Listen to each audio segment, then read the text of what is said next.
Okay, so France surges left following the lead set by the UK on Friday, in which you were part of our coverage. How do you think Keir Starmer has settled in now that more numbers have firmed up? Well, he seems to have hit the ground running. I note that he's dispatched his new Defence Secretary, John Healey, to Ukraine today to affirm Britain's support for President Zelenskyy. So that's a good indication. I mean, look, Keir Starmer is a class act. He's relatively new to politics. He was only elected to Parliament in 2015, but he's very much a professional. He ran a very disciplined, error-free campaign. The government is obviously in a honeymoon phase. The one point I would make to you, Pete, is this.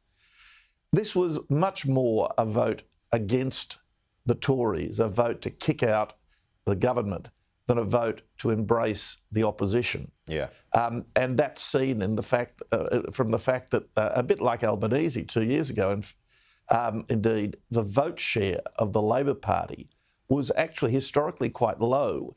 And there's a great disproportion between the huge number of seats they won. They won 411 seats out of 650 in the House of Commons, and the relatively low vote share in the mid-30s that they received. Now, you're very astute, as always, with your political observations, George, but you picked this one. So we were talking on Friday about Nigel Farage and the rise of reform, and we were looking at 13 seats, according to the exit polls, and you said, well, wait, hold on, not so fast here. I don't think he's going to get that many. Well, you proved to be right, because in the end, while he did have success, not as big as first thought with about 4 seats, but still, what sort of a role do you expect Nigel Farage to play with those seats?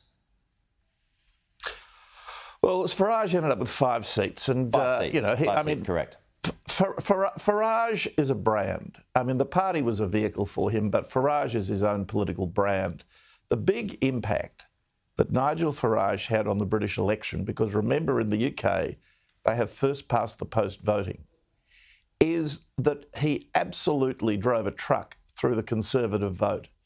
Now, the polls also showed that of the people who had voted for the Conservative Party at the last election, had voted for Boris Johnson, in other words, in 2019, 1 in 4 of those people were intending to vote for Farage. And that is why, or an important reason, I suspect the most important reason, why so many moderately safe and even very safe Conservative seats fell to Labor, or in the south of England, to the Liberal Democrats, because Farage basically skimmed a quarter off the Conservative vote.